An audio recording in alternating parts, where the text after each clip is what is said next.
So now I'm going to walk you through 2 by 3 between.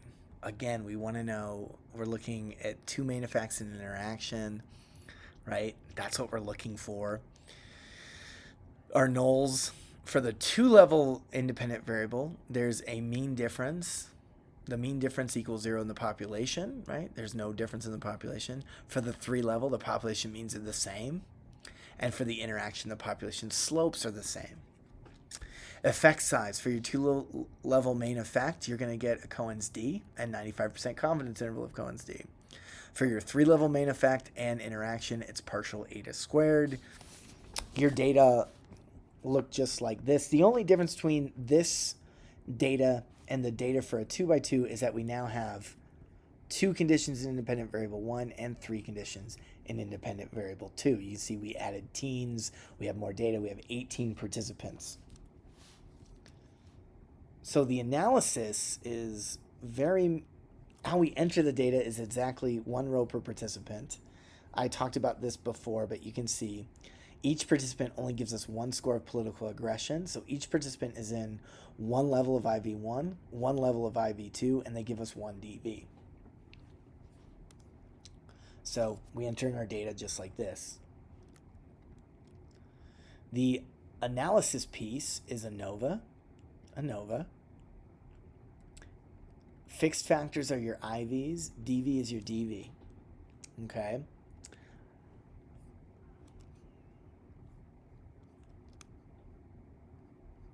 Because the output's big, I'm going to go ahead and make this whole thing big for us.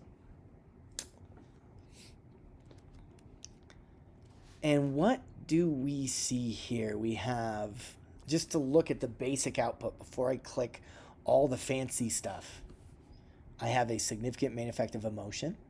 I have a non-significant main effect of age. I'm just basing it on the p-values. And I have an emotion by age interaction. I did not click my partial eta squareds, right? Which are independent versions of eta squared. So, emotion IV caused 82% of the variation in the data it should have predicted. The interaction predicted 73% of the variation in the data set, and the age emotion only predicted 5.3%. And you can look at small, medium, and large in the future. So we should always process this one effect at the time. So let's look at the main effect of 1. The first thing I want to know is the main effect of emotion. I want to know what's going on here. Anger increases political aggression. I see that. That is a significant effect. That is good. I see that. I've just proven that null. What I want to know, there's no really post hoc to do, but I want that 95% confidence interval of Cohen's d, right? So that I know that the main effect is large and the population effect is large to large. So when I write this down, F in italics, left parentheses, 1, comma, 12, right parentheses, equals 56.33, comma, P less than 0.001, comma, D equals 3.54. Left bracket, square bracket, 1.66, comma, 5.42, right square bracket. That's all you have to do. You have to also know that anger increases political aggression. Done. All right.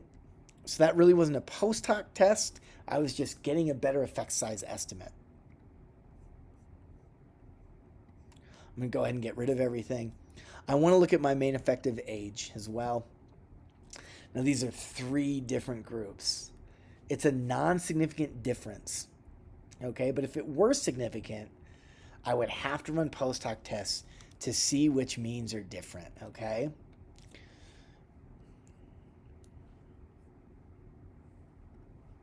And so we do that.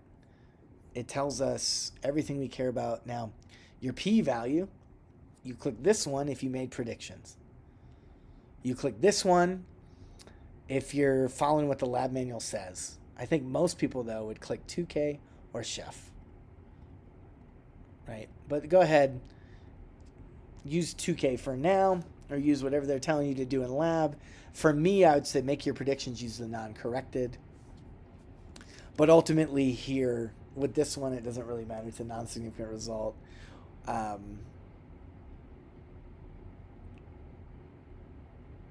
You wouldn't actually do this.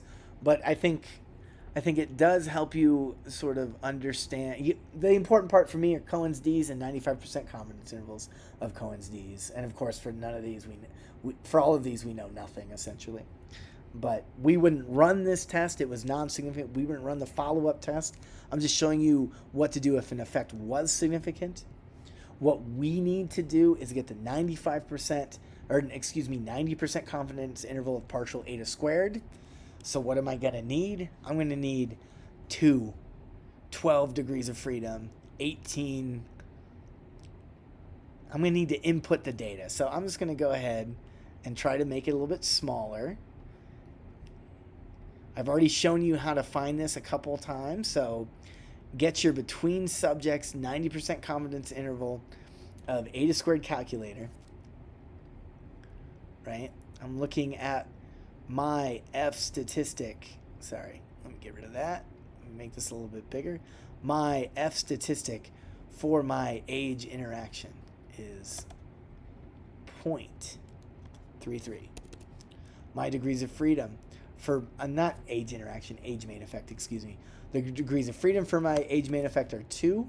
My second degrees of freedom are for the residuals, which is 12. My total sample size is 18. And I click the run the analysis. My lower limit is 0. My upper limit is 18. My main effective age is 5, 0.05, right? So like my lower limit is 0.00. My upper limit is 0.18, 0.19 actually. I'll round that up. And so when I'm writing this result for that main effect, right, the main effect of age, F in italics, left parentheses, 2 degrees of freedom, comma, 12, right parentheses, equals 0.33, comma, p-value equals 0.72. You're probably like, well, why do you sometimes use 0 and why sometimes you don't? When the upper limit of the statistic is 1, you don't use 0. The upper limit of a p-value is 1. You don't use 0. That's it. That's the reason there. Comma. Partial eta squared, so you write it like this. Eta squared with a little p on it. Okay. Equals 0.053 left square bracket 0.00, comma, 0.19 right square bracket. That's it. Okay. And we don't really have a difference here. The population effect could be nothing, could be large. We really know nothing. If we really want to understand the age effect, we need to run more participants, run a better study. We didn't do a good job of estimating that effect. That's what I see here. That's neither here nor there, but that's how we get through it. Now, we go to our interaction, which is significant. All right? And we're going to get rid of this graph right here. And the first thing I want to know is well, what's the nature of this interaction? I'm not worrying about anything else.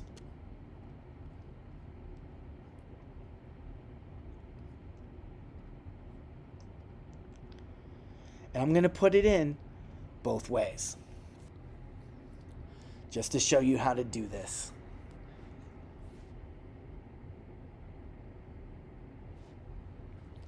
This is super interesting. So when it comes to these complex, these sort of 2x3 ANOVAs, the one I like is the one with 3 lines. Look at this. We have 3 slopes. I'm comparing these 3 slopes. I'm going to be able to do this. This one right here, you got little U's and stuff. This one's going to make no sense. So I'm getting rid of that one right there. And I'm looking for the one with the 3 lines. It's different than 2x2, right? Sometimes your decision process is different. So all I'm saying here is for young adults, we're seeing an effect where the anger manipulation increases political aggression in comparison to the happiness manipulation. For teens,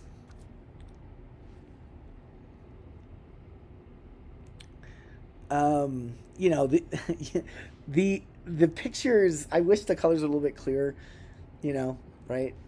You, it's just kind of hard to tell the difference between tweens and adults for me, but you can see the adults is a little lighter. So you got to look hard and make sure you're making the right conclusion. In this case, I'm going to suggest use your table. And then I'm like, oh, adults are the same. Okay, cool, cool, cool. So adults were not impacted by the manipulation, but teens showed a very similar effect to young adults, but it was more extreme, right? That's what we're seeing here, right? Essentially, we have these are our three slopes. The adult line is flat, the young adult line is a negative line, the teen line is a more negative line. What I see here in this pattern is that the younger people are, their political aggression is impacted by the manipulation more strongly than if they're older, in the way we predicted, where the anger condition leads to more political aggression than the happiness condition. That's all we're seeing here, right? That's the story I'm trying to tell. Before I look at all the numbers in the postdocs, that's the story I'm trying to tell. Now, ultimately here,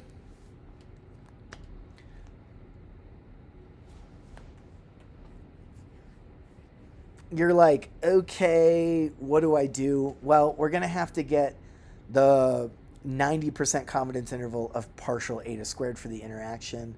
Let's just go ahead and do that. Okay. So we got it up here. All right. So my F result for the interaction is 10.889. My degrees of freedom for the interaction term are 2 and 12. Try to make this a little bit more visible for us. Okay. So my F is right here for, messed that one up. My F for my interaction, which is 16.333. My degrees of freedom are 2 and 12, and my sample size is still 18. I click run. My lower limit is 33%. My upper limit is 78%.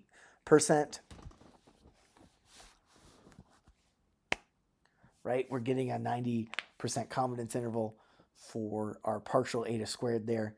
So we're pretty confident that interaction is a large effect in the population. That's good. We're good there. And you're like, okay, well, what do I do now about post hocs? This is,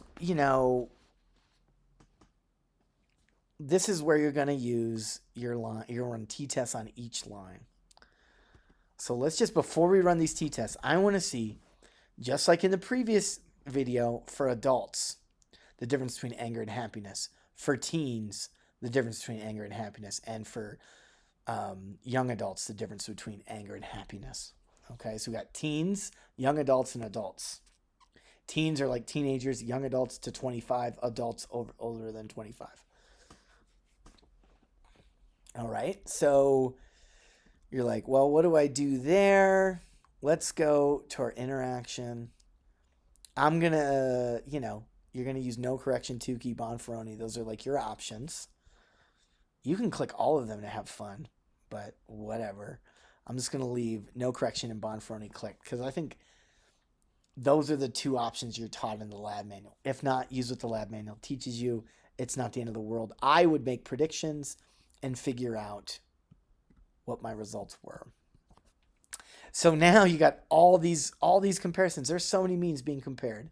I need to find number one, adult anger and happiness. So I'm like, okay, I got young adult, I got adult angry right there, and I want happiness adult. So this is angry adult, angry adult, angry adult, happy adult. There is no difference, and the 95% confident, the Cohen's d is basically 0. That's 1.7 times 10 to the negative 15th. So that's like 14 zeros and a 1 and a 1 7 essentially. Point one 14 zeros and a 1 7.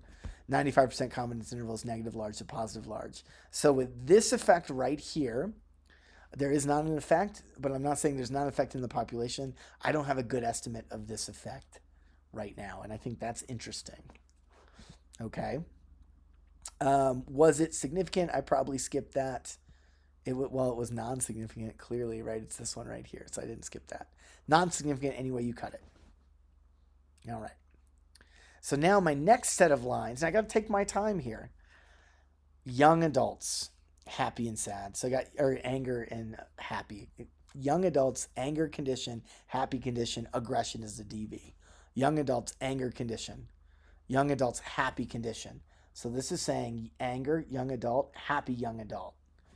Boom, boom, boom. T's 5, P's less than 0.001.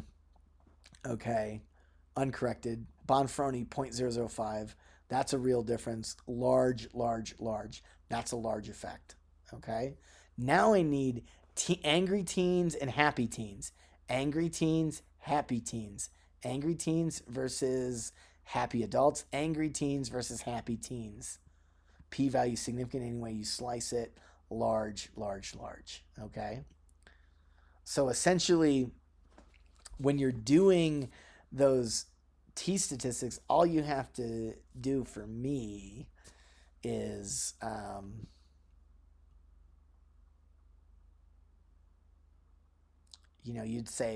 you would write something like follow up T test to the interaction. That's what you would write. Indicated that for adults, the manipulation did not impact political aggression. I would put my T statistic in there. I'm just using what they're giving me. Where's that one? This one right here. So T equals 0.00, right? Comma P equals 1.00.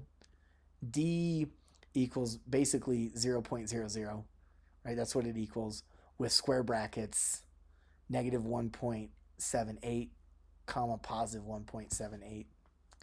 All right. I did the same thing for the other two comparisons, right? T equals the T value, the P comma P. So T, small t in parentheses, okay? Equals the T value we are given right here. So they're different T values here, comma P value, right? You choose the one you want to use. Like, are you doing Bonferroni? Are you using normal P? Up, you got to figure that out. All right, then you put D, comma D equals this one 0.00, square brackets for the limits. That's it. You do that for all three of your mean comparisons. I'm not going to do that now, but that's how you break down a 2 by 3 interaction.